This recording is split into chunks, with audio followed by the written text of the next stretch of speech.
You're listening to the Digital Deep Dive, where we tackle the newest trends, strategies, and pain points shaping growth across the digital landscape.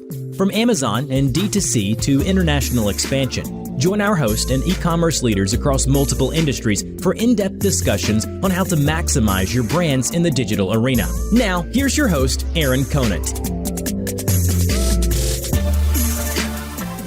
Well, hello, everybody, and welcome back to the Digital Deep Dive podcast. I'm your host, Aaron Conant, and today we are going to tackle AVNs. And we're going to do this with Andrea Leigh, who's had a fantastic, very cool background in completely relatable and apropos to this conversation as a whole.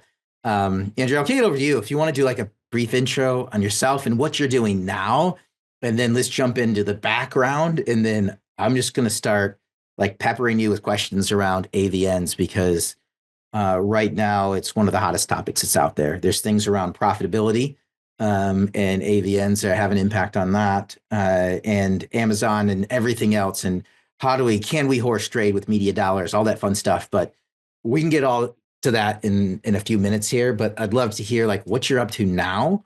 And then let's jump into the background and set us up for a great conversation. Sound good? Sounds great. Yeah. Thanks for having me, Aaron. I appreciate it. I always love coming and chatting with you. I think this conversation is very timely, especially given tariffs. A lot of brands, at least on the 1P side, are going to have to pass cost increases through to Amazon, that's the question I've gotten like 10 times in the last couple of days. So very timely topic for us. So I'm founder and CEO of Loom Group. We're a consultancy and education firm focused on Amazon digital commerce for consumer brands, agencies, but just really helping brands be successful on Amazon. I have been working with brands for about 10 years across various capacities on my own, and then through the e-commerce agency that I ran for a few years called IdeoClick. We worked with a couple hundred brands there. And then a lot of them independently as well. But before that, I spent 10 years at Amazon as a category leader.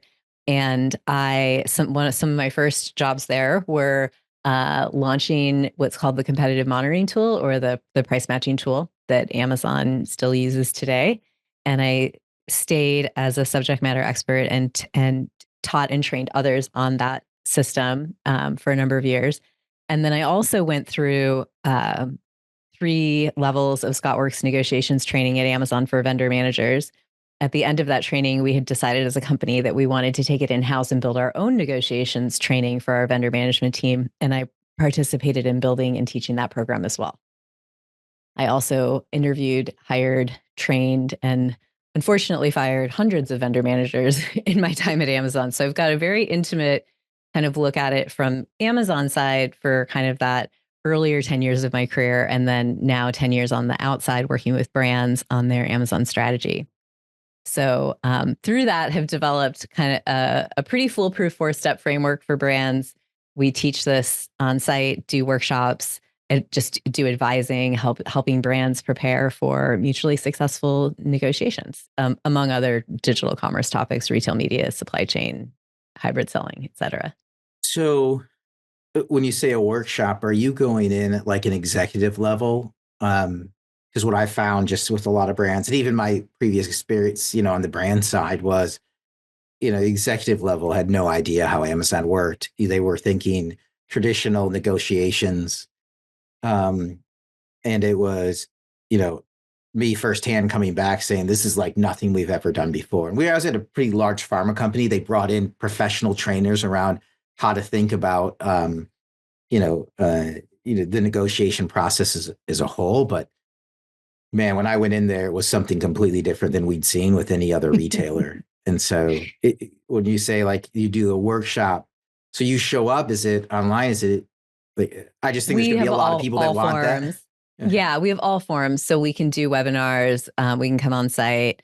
But at the end of the day, what we're really doing is helping the brands understand and prepare for the key differences in this type of a negotiation versus, working with one of their other retail partners, because it is different. And I think, some of the key differences being it's still relationship based, but in a really different way than, maybe what you're used to if you've been working with Walmart or Costco or other retailers in your category. And then I think because I spent so much time on the other side doing it, I kind of understand the philosophy. And so I can help brands figure that out as well, like kind of how to put yourself in the position of the Amazon vendor manager and what they're thinking and what motivates them. What are they thinking? I would love to know. And you said there's this four-step framework, but in my opinion, some of my best when I went in there, for me, it was I had a particular vendor manager and they were completely data driven, and that lined with me. I'm a scientist by training. Here's the data, here's what I want to do. But the other vendor managers I had, it was totally crazy. So I'd love to understand, like, what are they thinking? And then is it worth going through this like four-step framework really, quickly? I know I don't want this podcast to go an hour and a half, but I do also want to make sure before we wrap up, we talk about the tariff piece as well. So what are they thinking? And should we what are they thinking? Yeah. Well, okay. So first of all, I think it's important to kind of root, and it's worth noting too, the framework we oriented around negotiating with Amazon, but you can use it to negotiate anything in your life. Actually, as I was developing it a few years ago, I shared it with a girlfriend and she used it to negotiate a pay raise at Meta successfully. So it can be used in a lot of different areas. It's really rooted in a lot of negotiations theory. But I think first it's important to decide kind of what philosophy you're going to subscribe to. Amazon subscribes to interest-based negotiation. So I recommend brands line up behind that as well. And an interest-based negotiation is where both parties share all of their interests that underlie all of the grievances, et cetera, and then try to jointly negotiate a solution. So the idea is the more interests you put on the table, the higher your likelihood of mutual success. So for example, if you're just negotiating on a damage allowance, one party wins and the other party loses. If you're negotiating on a damage allowance and a freight allowance and maybe some merchandising packages and an AVS and payment terms and trying to make some improvements to vendor lead times and all of these different things, you're more likely to come up with a mutually successful agreement because you have more items on the list that you can negotiate. Now, also, I think that can backfire on you a little bit too. If you're bringing too many things to the table, it can be a confusing experience for both parties. So it's important to kind of find that right balance. But I think that really thinking about it from an interest-based negotiations perspective is important, the kind of first step. And I think an important second step is just really recognizing that this is a really stressful event, right? It's emotional. It's emotional for you. A lot of times, within a consumer brand, this could make or break your year. It's going to set up how much budget you have left over for other things that you want to do, either with Amazon or other retailers. It affects how you're perceived within the organization. There's a lot riding on this thing. And so just kind of acknowledging that. And I think making sure to take care of yourself during the process. I've worked with so many brands doing this, but even really large brands, VPs of e-commerce, et cetera, can lose sleep over this. And it's really not worth doing that. I think if you set up the right sequence of steps and follow a framework, just trust the framework, trust that it will, you can't ultimately control the outcome, but you can certainly influence it with proper preparation. Yeah, I think it's that unknown and the fact that, sometimes it happens more than once, but a lot of times it's happening once a year, and there's not a lot of, it's not like this is, you can learn from somebody who's doing it for 40 years, right? Yeah. It is something in that it's evolved over time, but really rapidly within Amazon over the past decade or so, probably a little bit longer than that, maybe 15 years. And so there's not somebody you can lean on that's done this for 40 years. And so there's this element of unknown. And when we can't control it, right, then I think that stress level and the anxiety goes up. So, no, I love what you're saying, which is control what you can control and give yourself that, at least, relieve that sense of anxiety as a whole. Then the 4-step framework. Yeah. I'll share a little bit about that. I think, and I also have some data that's kind of interesting from Strategi's 2024 negotiations survey. So I can share a little bit of data on how that shook out for brands. Yeah, I've got some of that in front of me right now. His report was Russ great. Derringer over at Strategy, everybody. Go Yes, if you have not checked out his AVN wrap up benchmark, they interviewed roughly 300 brands and like asked them how they performed on terms, et cetera. And so I have a couple of data points from that are pretty interesting. The biggest being that like 72% of brands say that there's meaningful challenges for them in this process. So you're not alone. Like if it's your brand listening to this and you're finding it to be challenging, you're certainly not alone. It's not like all the other brands have it figured out. It also takes a long time. His data showed that the negotiations lasted an average of 3.5 months. And some brands I work with are already a year later and still kind of trying to close their terms for that previous year and coming up against the next year. So it can take a long time. On average, brands saw an increase in total trade terms last year of 68 basis points. But about half of them increased trade terms by 0.5% or less. So like very nominal increases or improvements in trade terms, and 9% decreased trade terms. So if you're ever asking yourself as a brand, is it possible to go backwards on terms? The answer is yes. And we have seen brands successfully do that with, again, that right level of preparation. So those are kind of some highlights from the 2024 season that I thought were sort of interesting. Definitely check out his report and check out Strategy in general because they're amazing. Put out really I got to ping Russ to see if maybe he'll do a follow up to this podcast with Russ. I'll ping him right after this, right? Because that'd be great to kind of walk through all of that as well, so people can benchmark themselves. And maybe I do that middle of the year when people have wrapped it up. But so the 4-step framework that will help you be successful negotiating with Amazon or in many other things in your life is called the FIRM framework. So it stands for find your data. F is find your data. And I'll walk through each of these in a little more detail. Isolate your leverage, relax and go slow, and make asks of your own. So FIRM, find your data, isolate your leverage, relax and go slow, and make asks of your own. And that first piece, finding your data, is that's kind of where we see most brands struggle. It's in that preparation phase. So if you look at like the phases of a negotiation, it's preparation, bargaining, closing, and then learning. We typically see brands kind of struggle in the preparation phase and then also struggle in the learning phase. I think kind of given that the average negotiation lasts 3.5 months, by the time this thing is over, you're just like, whoo, like, let's move on to get back to my day job, right?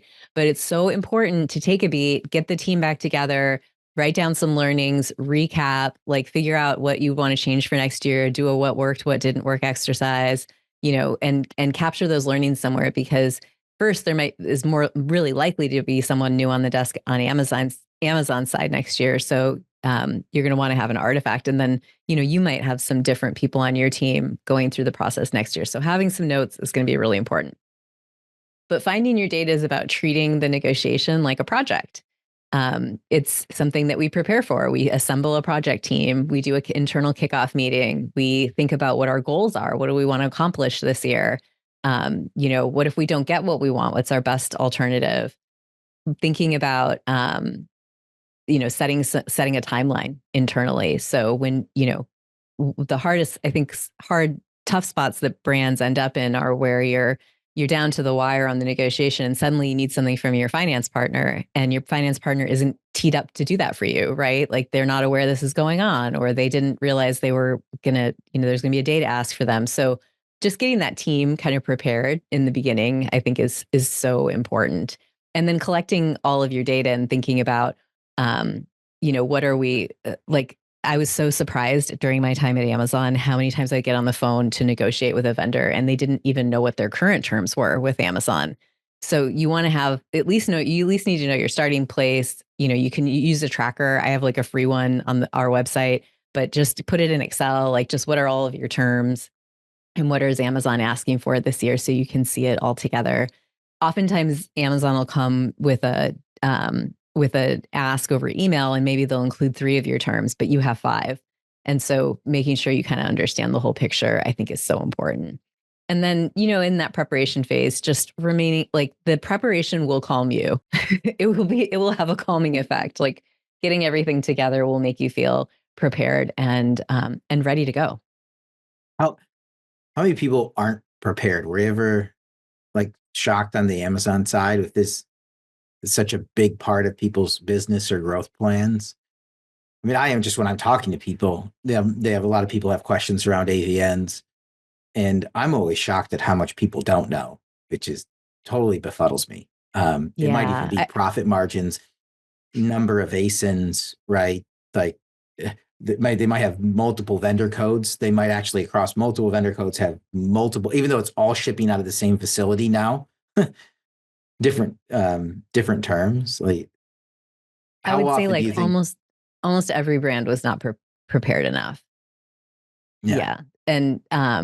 But I think the good news is like there's a way to prepare. This is a achievable exercise for a brand, to go through and take a look at what their current cost to serve is, pulling some data from Vendor Central, from external tools, which leads me really quickly to the I part, which is isolating your leverage. And that's where you really want to figure out what is the unique value you're bringing to Amazon. And you do that through some of the data that you're pulling, or maybe you know that.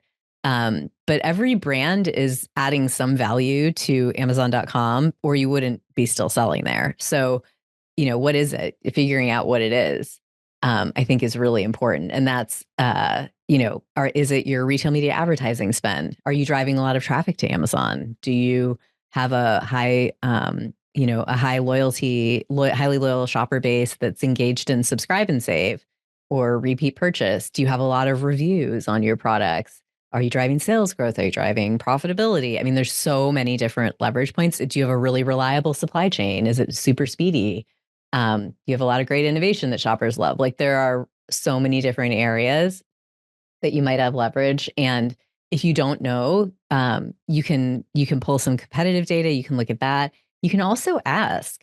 We talked about what is going on inside the vendor manager's head, and I think one thing to know about them as just a little bit of a sidebar is that probably most people listening who've worked with vendor managers would know that they don't have often a lot of business experience. They're coming from an MBA program or from a different field of work. But they are smart people. Amazon hires smart people.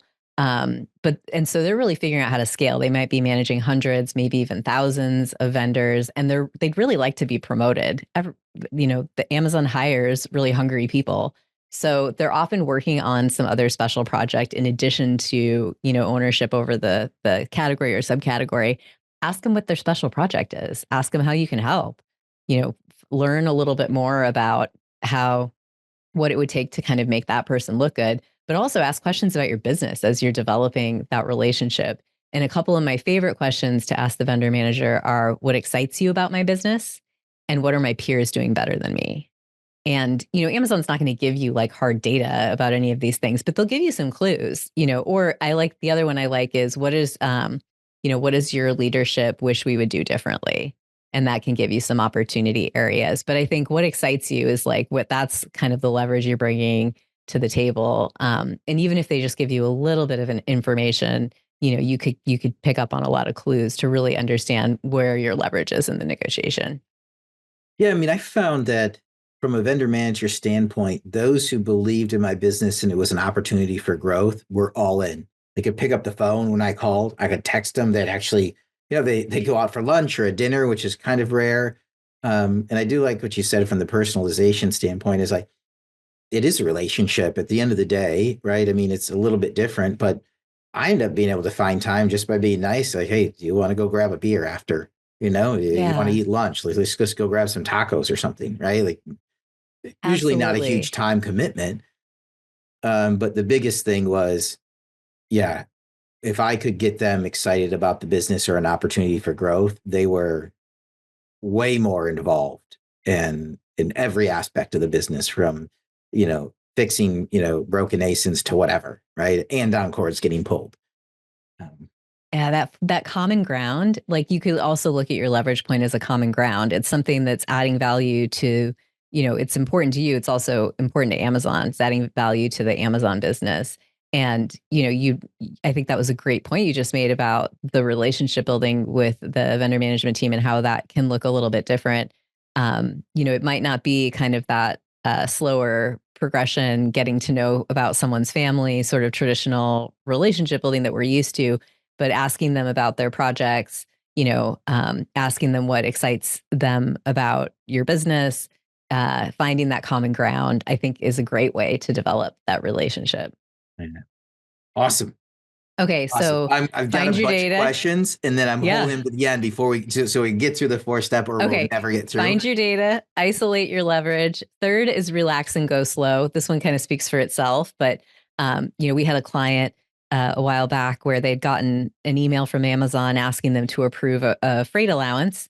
It was an algorithmically generated email. They were asking for an 18% freight allowance. That's a really high freight allowance if you're not kind of familiar with how with the sort of how the terms work. The vendor clicked on the email, which auto approves it in Vendor Central immediately. So there's no undo button once you've agreed to something in writing. So they were stuck with an 18% freight allowance all year. And it was really, I mean, it was a small vendor. They didn't have a lot of access to Amazon vendor management team. So really thinking about relax, go slow. There's not an undo button.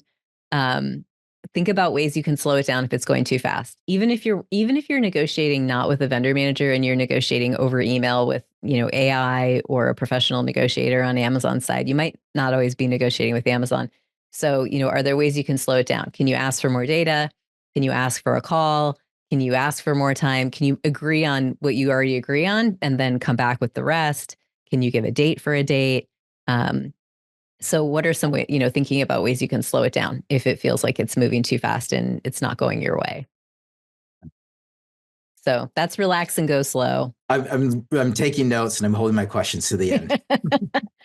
And then the last one's making asks of your own and identifying easy gives. So this is another area where we sometimes see brands maybe not have put the prep or the thought into this, but if you're in a position where you're asked to give Amazon something and you are negotiating with the vendor manager or the category management team, think about what you need from them. If they came to you and they asked for 5 extra points of co-op year on year, which is a really large ask, not saying you should give it to them, but maybe it might open your thinking to think about what would have to be true for me to want to give that to them.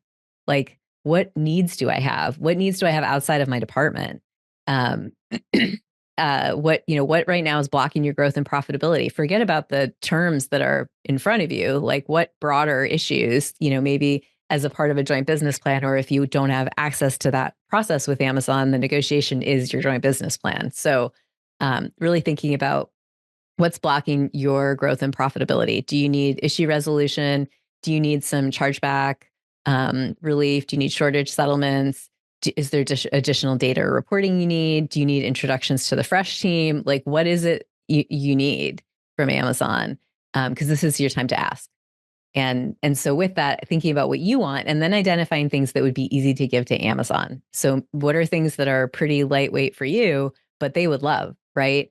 Are you working with a category that's kind of more in a development phase? They might really like access to all the paid research that you guys have, from eMarketer and all of the great companies out there that put together category specific research. They might really like to know a little bit more about how the shopper behaves and what might be important to them. As an example, when I was running the baby category at Amazon, we were revamping the baby registry, and I did not know anything about baby registries. And so we really relied on the vendor community to send us reports to help us understand what the key features were that we needed to have. So, are there things that are easy for you to give? And they could even be more operational or supply chain oriented or financial, but are there things you could give that wouldn't cost you very much, but would be very valuable to Amazon? Yeah.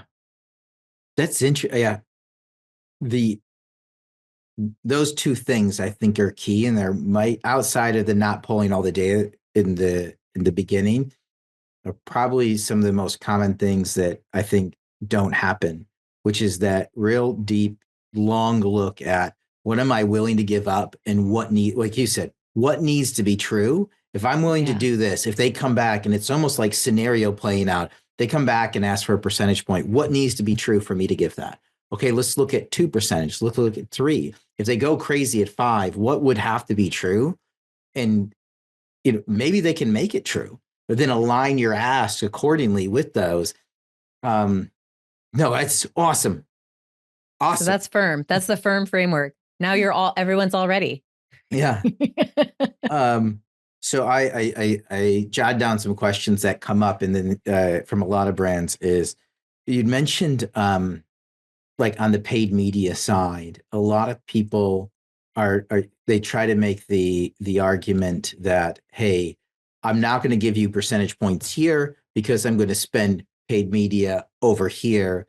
And from what I've understand or gathered that, those are two completely separate and they have two separate goals. One wants to make lots of money off your media and one wants to make lots of money off your products.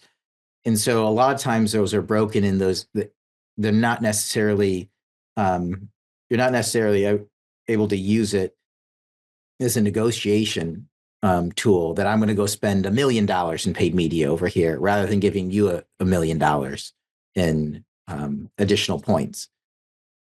What's the thought on that?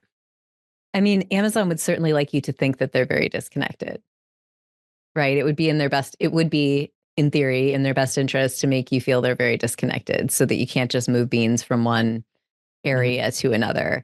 I mean, I think the reality that we see with the vendor community is that it's a lot more connected than it seems.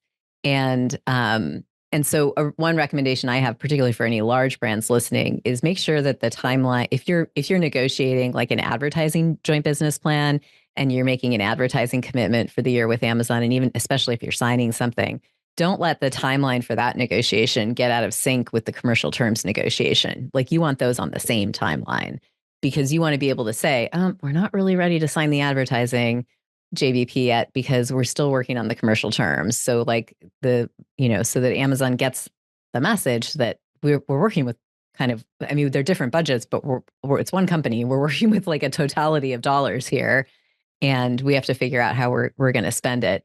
At the end of the day, if you were a vendor manager at Amazon, and you had to choose between having a little bit of a better net PPM and having the brand spend more on retail media advertising, which we know drives growth, provided that the items that you're selling are sustainably profitable, you'd probably rather them put it toward the growth.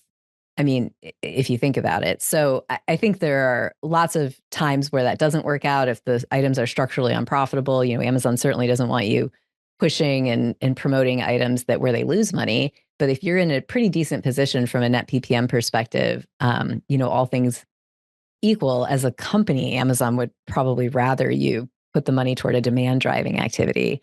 But I think a lot of vendors are not in that position. They're more in a position of, there's some profit challenges. Amazon's having some profit challenges with the business. And so they kind of have to get that resolved. But, our advice on that front is it's a lot easier for Amazon to ask you for a terms improvement than it is for them to help you solve the actual problem. So, let's say they're asking you for an increase in a damage allowance because your damages are a little bit high. It's easier for them to ask you for the money than it is for them to help you root cause the problem, figure out what items we're talking about, do some, make some fixes in how you're packaging on your side, wait for that to kind of flow through to customers, see if the damage rate goes down. Like that's a long process and a costly one. So we always recommend, we do a mutual profitability class and workshop. And in that one, we talk about finding the root cause and making sure that you're really bottoming out the issues and as much as possible, resisting kind of paying for those through terms negotiations. Awesome. So the next one you're saying, the go slow, right? I have a lot of questions around that. And then you brought up, that it might be just a virtual negotiation for people out there who they have a vendor central account, but they don't have any contact with the vendor manager whatsoever. And it seems like in just you're negotiating with an AI assistant. Is there anything like, what's the recommendation for those people who don't actually get to interact with the vendor manager? Yeah. I mean, I think generally speaking, it's probably a good thing if you can get kicked out of that process as an exception rather than continue negotiating with an AI chatbot and get punted to a real person just to buy, at least if for nothing else, to buy you more time, right? But I think, we have seen brands be successful in, if you are stuck negotiating with an AI chatbot, you don't have to agree to what they're proposing. You can respond with a tiny, tiny incremental improvement in some cases. And depending on how the AI is set up, it may accept that. So really just like first of all, recognizing that you might be interacting with AI, I think is important. And then thinking about now a lot of us use ChatGPT and other tools, so we're getting more familiar with how to interact with AI. And you don't talk to ChatGPT the same way you talk to your friend. So I would think about how you might be able to continue the process whilst giving as little as possible. Yeah. And what about this idea that, do I just wait? Right? If my vendor manager has a number that they have to hit, is it worth it to just wait and hopefully they solve that? They get all those gains from everybody else in the category? That's such a great question, Aaron, because that is like a really controversial topic.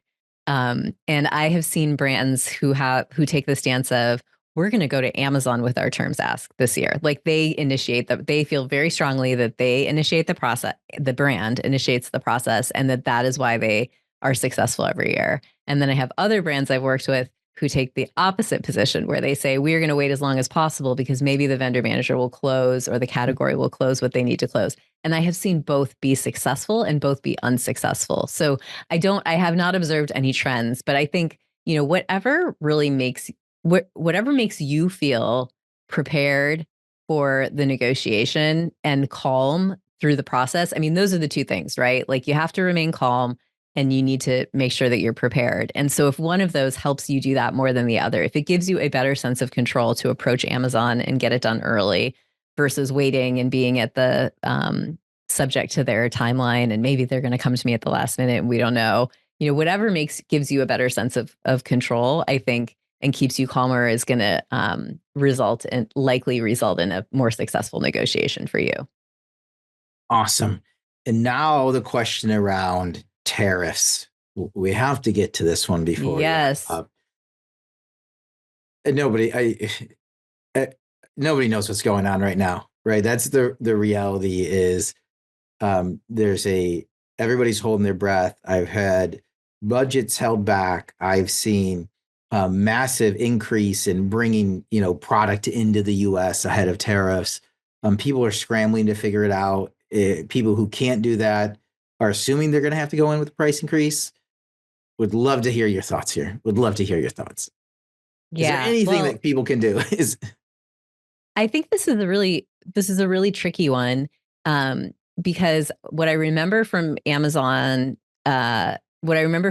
position during COVID, when a lot of manufacturers I don't know if everyone remembers, but sort of like very different pockets in manufacturers' supply chains became extremely expensive, like very quickly. Well, And it was a lot of containers. A container that was like $3,500 went to $20,000. Yeah, that was a little bit later. Earlier, it was like certain manufacturing facilities weren't operating in China that made chip components. I mean, we had a cell phone screen protector client who there's like a special something that's in that factory went closed down because of COVID. And so they couldn't get that particular component, had to pay more for it. So there were all these areas where brands had more costs and they attempted to pass cost increases onto Amazon. And back at that point, Amazon was extremely resistant to this and if I were them, I would be thinking, how do I know when costs return to normal, it's not like you're going to bring your costs back down. So I would expect Amazon to be very resistant to taking cost price increases for tariffs. Some ideas I had kind of chatting with some of my industry colleagues actually a couple nights ago about this were, some of the ideas we had were, maybe there's an opportunity to do some other sort of a term reduction, that's in place for a fixed period of time that expires and then you reevaluate it. Or is there another way to get a cost price increase through that might not be in the actual mechanics of increasing the cost price, because I think Amazon's going to be really sensitive to that. Can you get a co-op break for a certain amount of time? Are there other things you can do? But I think anytime you're trying to push cost increases through to Amazon, it needs to be very well documented. You need to give them a lot of notice. You need to make a case in email such that it could be forwarded to their leadership team, if it came to that. Those are all things that you need to assure them that the cost increase is being passed on to all retailers. Obviously, that's an area that they get really sensitive about. And so those are things that would help with your success rate. But there's still no guarantees. We do see a lot of times manufacturers have to move to a stop ship situation in order to get Amazon to respond to and agree to cost increases. Yeah.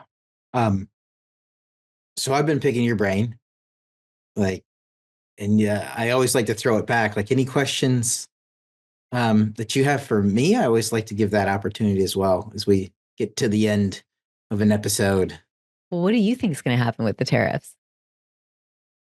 Man, I wish I knew if this. I know, right? There's a giant wrecking ball going around right now.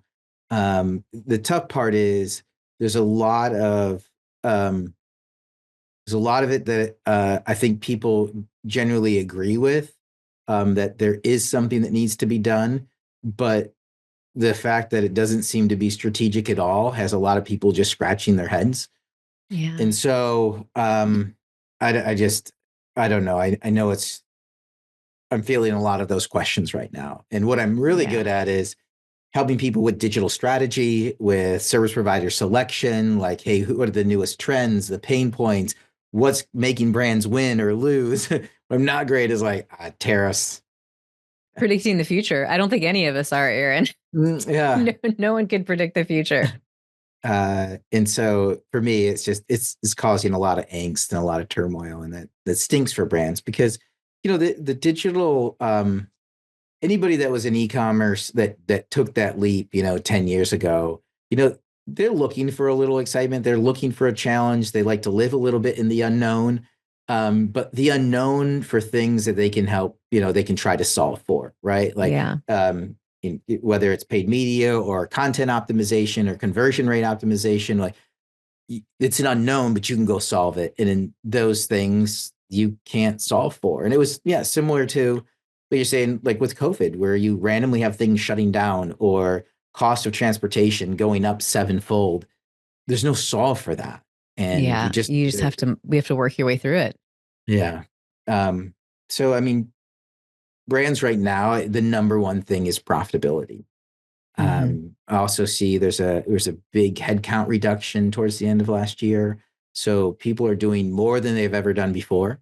Fortunately, there's some new AI tools that are popping up. I feel like we've turned the corner really on AI and machine learning. There's new tools that are actually, not $15,000 a month. They're under $2,000 a month, and they actually do a lot of work. The next level is getting people on the team to use them. Yeah. And when people are in the routine and they can do it, they don't have enough time to learn a new tool, and they don't want to. And so the adoption of those tools are going to be very, very, very interesting. It's going to be an interesting timeline. Yeah. But once it kicks off, if you're not playing around these AI tools today, you'll be left behind. You'll just be left behind. I could not agree more, Aaron. So good luck to all the brands out there. If you're still going through your AVN process. And where do they find you? Is it the Illume Group? It's illumegroup.com, or you can find me on LinkedIn, Andrea Leigh, Leigh. 100%. If you need any help for everybody listening in this space, you want to have some people come in or do a webinar or anything like that, it's a lot more in depth, what you could get on that, but 100% worth following up with Andrea. But thank you so much for your time today. Thanks, with Aaron. That, absolutely, we will wrap up this episode of the Digital Deep Dive. Thanks everybody for listening in.